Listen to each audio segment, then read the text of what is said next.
इतिहासाचें दुसरें पुस्तक इस्रायल आनी राजाचेची निमाणी वर्सां. जेहोआहाज चॅप्टर 36.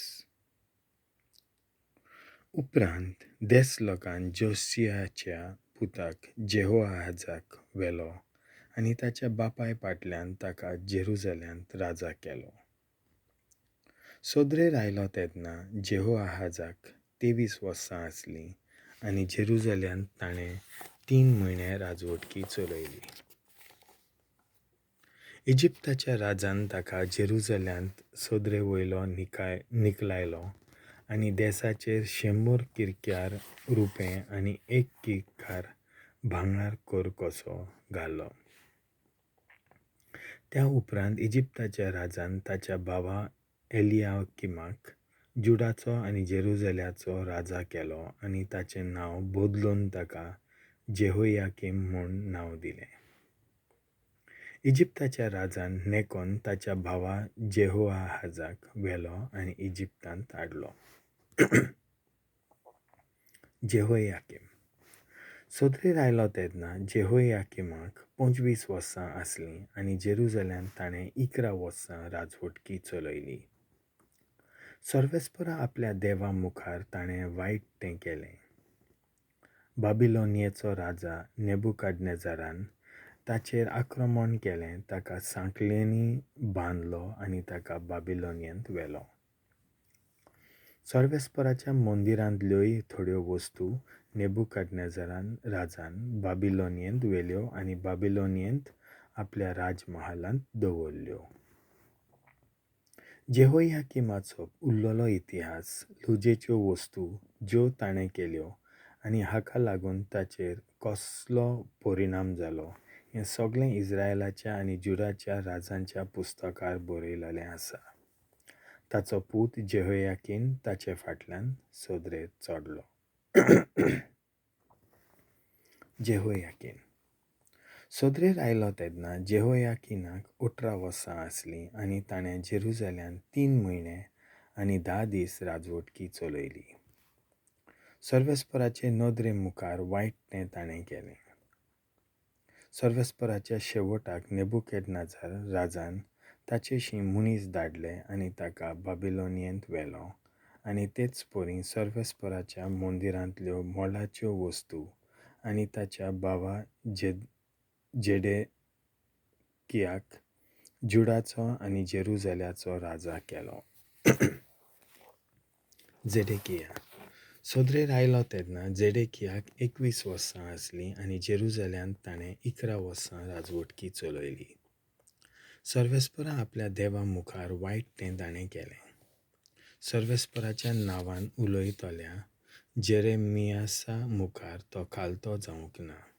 इतलेंच न्हय, सर्वेस्पराच्या नांवान सोपूत दिवंक लायलेल्या नेबुकॅदनेझार राजा आड तो गेलो. तो निबोर मानेचो जालो आनी आपलें काळीज धारून करून सर्वेस्परा इस्रायलाच्या देवाशी तो परतून आयलो ना. राष्ट्र हाचे भायर जुडाचे सगळे फुडारी, याज्ञीक आनी परजाय अविस्वासी जालीं. ओन भावाट्यांच्या देवा फाटल्यान तीं गेलीं आनी ताणें जेरुसलेमांत povitr केल्लें तें सर्वेस्पराचें मंदीर तांणी भश्टायलें. थांबून आसतना आपले संदेशकार धाडून सर्वेस्परान तांच्या पुर्वजांच्या देवान आपले परजे आनी निवास स्थानां सवें दया दाखयली. देवाच्या संदेशकारांची तांणी फकाणां केलीं. ताच्या उतरांची तांणी बेपर्वा केली. ताच्या प्रवाद्यांच्यो तांणी मस्कऱ्यो केल्यो. हाका लागून सर्वेस्पराचो राग आपले परजे वयर इतलो चडलो की तातूंतलो मेकळो जावंक आनीक उपाय उरलो ना. निसंतण तांचे आड काल्दियेच्या राजाक येसो केलो आनी देव मंदिराच्या भोंवती भितर तांच्या तरणाट्यांक ताणें जिवेशी मारले. खंयच्याच तरणाट्या चेड्याक वा चेडवाक, जाणट्याक वा अशक्ताक ताणें दया दाखयली ना. सर्वेस्पराच्या मंदिरांतल्यो सगल्यो वस्तू ल्हान तश्यो व्हडल्यो सर्वेस्पराच्या मंदिरांतलीं तशें राजाचीं आनी ताच्या अधिकाऱ्यांचीं बांदारां हें सगळें ताणें बाबिलोनियेंत व्हेलें. ताणें सर्वेस्पराचें मंदीर लासून उडयलें, जेरुसाल्याचीं दुर्गां मोडलीं, सगळ्या राजमहालांचो गोबोर गेलो आनी सगळ्या मोलाच्या वस्तूंचो नाश केलो. तलवारीन मरूंक नान तांकां बाबिलोनियेंत निर्वाशीत कशीं व्हेलीं. पेर्सियेची राजवटकी थीर जायसर तीं राजाचीं आनी ताच्या पुतांचीं चाकरां जालीं.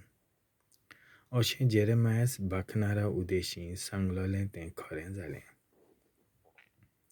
देसान आपल्या सनवारांचो उणाव भरून हाडिसर आनी 70 वर्सां पूर्ण जाय पर्यान ताका सोडून दिल्ल्या दिसांनी तो पाड उरतलो. नवो बरवासो. सिरुस पेर्सियेच्या राजाच्या पयल्या वर्सा जेरेमियासाच्या तोंडी सर्वेस्पोर उलोयल्लो तें उतर pallchê khatir सर्वेस्पोरान पेर्सियेच्या राजा सिरुसाच्या मोनाक स्फुटी दिली. तेन्ना ताणें आपल्या आख्ख्या राज्यांत अशें परगट केलें आनी तोकट्यांचेर मारून प्रोसीत करूंक लायलें. सिरुस पेर्सियेचो राजा अशें परगट करता. सर्वेस्परान सर्गींच्या देवान प्रिथुमेवेलीं सगळीं राज्यां म्हजे आदीन केल्यांत. जेरुसाल्याच्या शारांत जुडाच्या प्रांतांत आपणाच्या मानाक एक मंदीर बांदूंक ताणें म्हाका हुकूम घाला. जो कोण तुमचे मोदें ताचे आख्खे परजेचो ताचो देव ताचें सोवें आसूं ताणें जेरुसाल्यांत चोडून वेचें.